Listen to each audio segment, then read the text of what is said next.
Hi friends, this is Anthony. It's April 2nd, 2016, the day after April Fool's Day, and I can tell you right now, it's day 2 of my, what some people would call a water fast or fasting. It really makes no difference to me except that what I'm doing is putting very little into my body, less input, and more allowing my body to release what it needs to release. Some people do it intermittently throughout the day, throughout the 24-hour period. Some people do it a few times a week, and there are some people that do it much longer than that. What I'm experimenting with now is just realizing that I don't really need very much to survive, and not only that, but I don't need very much to thrive. And I'm really thankful I'm living in the abundance that you see around you right now. I did some traveling in the United States recently. I went to Peru as well, but I can share with you my thoughts on the whole idea of excess is not abundance. Actually, excess, what I've learned, it seems to be more restrictive. You know, I come across opinions that you need to eat so much, you need to eat so many things that aren't even food. And by food, at least my opinion on food is it should be something that nourishes you, period. That should be it. And if I'm going to take that definition for myself, then I have to remove the things that don't nourish me. That's very simple. And that's the whole point of what I'm doing now. I'm enjoying this lifestyle. Yesterday I did saltwater flushes. Whether someone agrees to it or not, I don't care. It's not my concern. My concern right now is healing myself after some time of helping others. And I can tell you that living excessively and eating everything we think we need to eat or we should eat or want to eat only leads to suffering and illness. Not just for suffering our own body and our health, but also for the suffering of the animals that some people are eating and the environment, the life, and so forth. And that includes certain foods, at least what we call food. So what I like to call this opportunity is an opportunity to at least define for myself. And if anyone wants to join me, they're more than welcome to. If you want to take a day, 24-hour period, so basically if you were to eat at 2 in the afternoon, eat and drink or whatever, and then you just don't eat or drink until close to 2 o'clock in the afternoon the next day, that's called the 24-hour fast. And once again, the definitions of terms, you use them how you want to use them. I'm letting you know what I've understood, and you can take that if you'd like. I would love to be there for you, maybe give you my own personal experience with that, share connections with others that also are doing this themselves and finding greater health.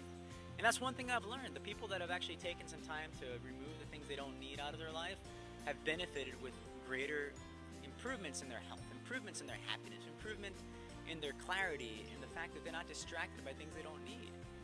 Yeah, it's difficult, absolutely difficult, because myself, I've been indoctrinated and disciplined to live a certain lifestyle, been programmed. So to break free from that programming is going to be difficult. It's going to be painful, and to rip away something that I thought I was comfortable with and used to, and thought it was something beneficial to me, when in fact it was never beneficial to me. It was beneficial to the system that it was created under. So with that, I walk around with this little stick. This is a new little thing I got over in the United States. It's a selfie stick, of course, and I didn't think I'd ever buy one in my whole life, but this gives me an opportunity to show you where I live. The river is right there, all these fruits and vegetables. You get to see the mosquitoes fall on my face and everything. That's great. So anyway, I'd love to share with you nothing but positive and happy and joyous things. I really think that would be wonderful of me to do this. And I think a lot of people seem to reach out for that. Many of us want to reach out for some happiness, some opportunity so we can feel less burden on our shoulders. And that's what I'm trying to do. I've been trying to restructure myself so that I don't come off so abrasive and aggressive. And I will tell you, it is challenging, because at least when I start waking up and I start seeing things that, oh my gosh, I can't believe I was doing that. I'm excited to share it as quickly as I find out. When someone approaches me and says, hey, do you know how to heal this? Do you know how to cure this? I don't like to call myself, I'm not a healer, I'm not a cure person or whatever. I don't like to consider those things at all. Although some people love to put titles on people to make themselves either feel comfortable or confident in speaking about a person. I'll tell you, if anything, I just show my own example. I share my experience, that's it. And I have found that when people do follow the experience and the examples that I set, they alleviate themselves from some suffering, cancer included. You know, I mean, how are you supposed to get better from eating the stuff that got you sicker?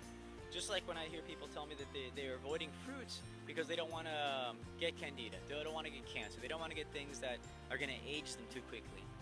Well, if not eating abundance of fruit has gotten you aging faster, has given you some sort of illnesses and sufferings, then you got to understand that the fruit didn't get you sick. You will get healing reactions when you eat nothing but fruits. I promise you.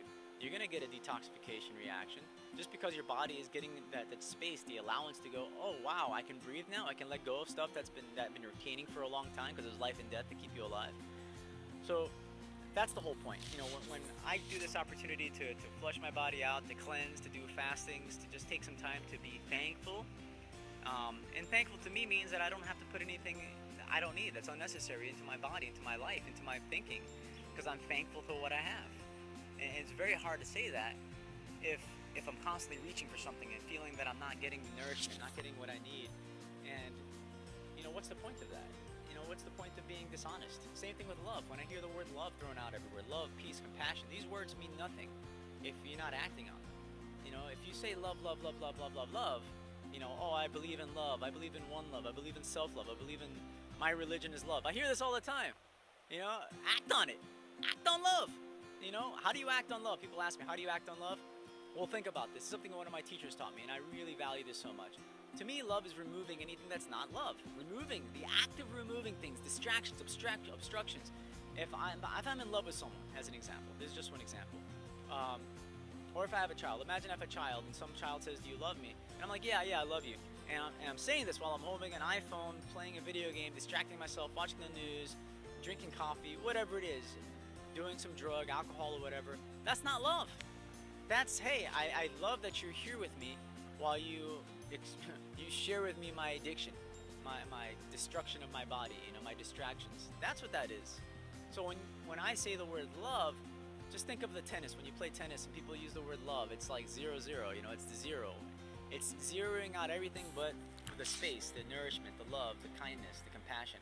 And when you talk about peace and compassion, you know, and if you're not active on that, if you're not going, whoa, if you're telling me that if I eat this or I wear this, I, you know, put this in my life, it has caused harm to someone. Well, that's not necessarily peace and love. That's something else. That's marketing. That's branding. You know, and I'm not saying this to rant that you know you're a bad person at all. I'm saying that I've been fooled. I'm guilty of that myself, and I'm sharing an opportunity for you to wake up and go, wait a minute. Maybe exactly what I think is this is not that. You know, some people will use the word, as an example, taxation. We think that's a normal part of life and living in the United States or whatever world you live in, that you have to pay taxes. And then some people say associate that word to theft. All right, that makes sense. It's true. Someone's taking something from you, and you know, without your consent. That's really what it is. We're forced into consent. You know, because if you don't do that, you'll go to prison. You know, you'll get threatened. Same thing with the word war. We use the word war, and a lot of us justify it, and we think it's necessary. It's a necessary evil. But if you associate the correct word to what it is, it's murder. It's simply murder. You know, this isn't bad or good. It's use the correct word for what it is. That's really simple. You know, you're capable of doing this, but I have been, as many of us, have been indoctrinated, and we believe a certain word means this, you know, that means that. You can't have peace without war. I've heard this so many times. You know, you can't have the sunshine without rain, whatever it is, you know, it's the silliest thing in the world. Stop buying into that. Just like fruits, you have to eat this certain foods. If you don't eat these foods, you'll suffer malnutrition. Instead of realizing that sometimes those things that we put into our body, especially if they've been cooked, have been so denatured, so removed from giving us any nutrition, that it caused such a tremendous amount of nutritional deficit if you want to go that route, in calories and so forth and so on. Like today, 0 food. Yesterday, 0 food. The day before that, I started right before my fast. I enjoyed bananas, a little bit of the prickly pears, and some pears, you know, some regular pears, and I felt wonderful. I'd rather just live off that. I think I did have a little. There were some rotten-looking avocados. I skimmed a little bit just because I wanted to try an avocado again. And it didn't feel like it was food. It was actually made me feel really gross after I took a little spoon of it and I spit it out. So eliminate what you don't need, and allow in what you do.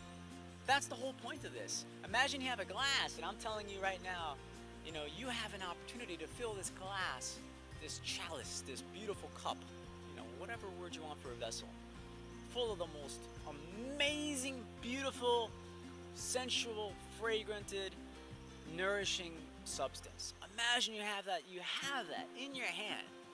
And I said, but first, before I pour this into it, I suggest cleaning the chalice. It's got a lot of gunk in there. It's got a lot of mud and dirt and fecal matter and pus and maggots and whatever you want to say that disgusts you. So imagine this cup is really filthy because you've not washed it in 10, 15, 20, 30, 40, 50 years, some of us, or more. And I'm saying, hey, I'm going to fill it with the most nourishing, immortality giving juice, whatever you want to call it, something so wonderful that you really want. Does it really make you offended or disturb you to ask you to wash it first? I mean, how can we enjoy something if the chalice isn't clean? Your taste buds, you're down all the way. My friend said something funny. He says the mouth to the anus, if you think about this really well, the human body is almost like a donut. That's our donut hole. The mouth to the anus. How funny is that? I think it's great, the donut hole theory. But it's true. From your mouth to the anus is a serious, it's a void. There is a space of air. It's a pressurized space of air or whatever. It doesn't collapse on itself. But we live like this. It's typically, he says it's the outside. And I said, wow, I didn't think about it. But it's kind of true. Open your mouth with your anus kind of sphincter, it's still closed. But, it really is. If it was open, it's an open pathway. So think about the funny stuff if you want. Well, what I'm saying is take a moment, once a week, once a month, whatever you want to do, once a year, I don't care. But try it out. Give yourself some space to enjoy something you deserve.